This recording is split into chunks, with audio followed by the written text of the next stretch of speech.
Hello বন্ধুরা, শিউলি বলে কি তোমাদের সবাইকে স্বাগত। আশা করি তোমরা সবাই ভালো আছো, আমিও খুব ভালো আছি। আজকে একটা নতুন ভিডিও নিয়ে তোমাদের সাথে চলে এসেছি, তো দেখতে থাকো আর সঙ্গে থাকো।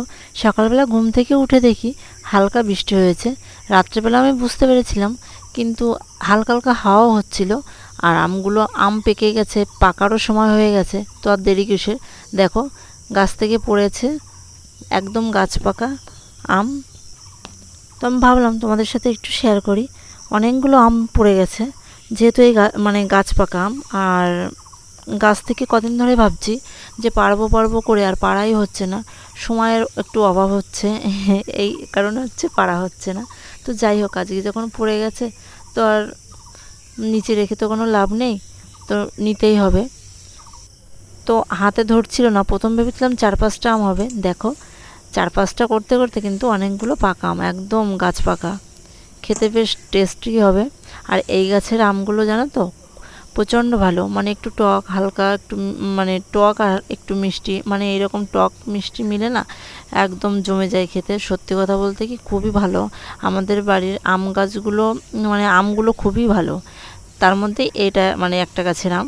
যাই হোক, সকালবেলা একটু টুকটাক কাজ করে আর বাবুকে ঘুম থেকে তুলে হাত মুখ ধুইয়ে আর একটু বিস্কুট খাইয়ে তো নিয়ে যাচ্ছি। ওর হচ্ছে আজকে আঁকার ক্লাস আছে, তো সেখানেই নিয়ে যাচ্ছি। আমি এখানে দিয়ে গেলাম।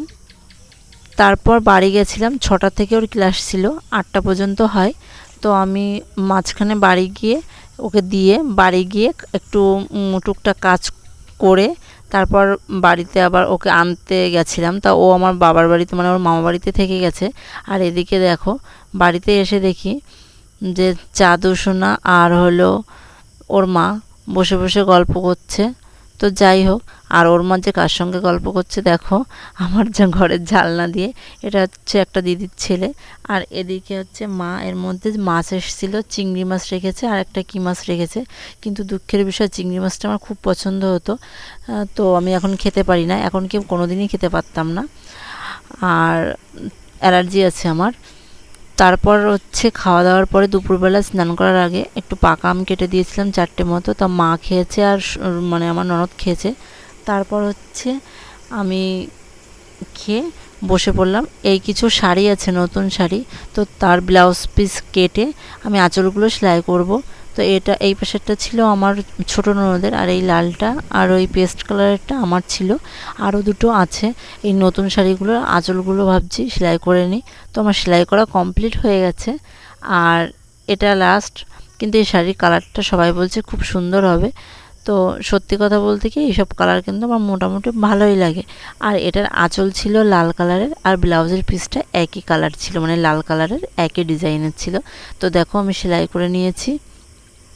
প্রথম ভাবছিলাম কেমন লাগবে, তো তারপর নিয়েই আসলাম। আর এদিকে চাদর, সেই কাপড়ের টুকরোগুলো, মানে যেটা ন্যাকড়া বলে, মানে সুতির, সেইগুলো শুকিয়ে গেছিলো। মানে এগুলো একটু, ওকে প্যাম্পাস বেশি একটা পরানো হয় না, ডাক্তারও বারণ করে। আর এদিকেও খেলা করছে। আর ওর পেটটা মানে ভরা থাকলে, ওর মা খাইয়ে দিলে ও আমার কাছে ঘুমিয়ে যায়, বা ওকে আমি ঘুম পাড়াতে পারি। আর দেখো, একটু খেলছে, খেলতে খেলতে তো ওকে আমি ঘুম পাড়িয়ে দিয়েছি। ওর সঙ্গে আমি একটু খেললাম। তার মধ্যে যে কাপড়ের ন্যাকড়াগুলো ছিল, তো সেইগুলো আমি ভাঁজ টাজ করে সুন্দর করে রেখে দিয়েছি। বাচ্চা মানুষ তো, ওর জিনিসগুলো যত পরিষ্কার করে রাখবো ততই ভালো। আর সকাল থেকে আমি ওকে পড়াতে বসাতে পারিনি, আর হচ্ছে আঁকাতেও হবে। তার জন্য ভাবলাম সকালবেলায় কী আঁকিয়েছে, তো সেইগুলো আমি একটু দেখছি। আর ওকে বললাম যে বাবু, তুমি একটু দেখাও কী এঁকে এসছো। তো এই চায়ের কাপ, গাছগুলো, এইগুলো নতুন। দেখো, ওটা লজ্জা পাচ্ছে, ওটা ওর ভুল করেছে, তাই আমি কেটে দিয়েছি। তো এইগুলো এখন রং করতে হবে। আর ওইগুলো পাশ দিয়ে ও এঁকেছে।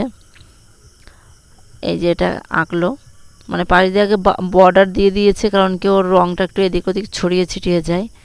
তো আজকের ভিডিওটা আমি এখানেই শেষ করছি। ভিডিওটা তোমাদের যদি কারোর ভালো লেগে থাকে, অবশ্যই একটা লাইক দিও, পাশে থেকো। আর নতুন যদি কোনো বন্ধু হয়ে থাকো, পেজটি ফলো করে রাখতে পারো।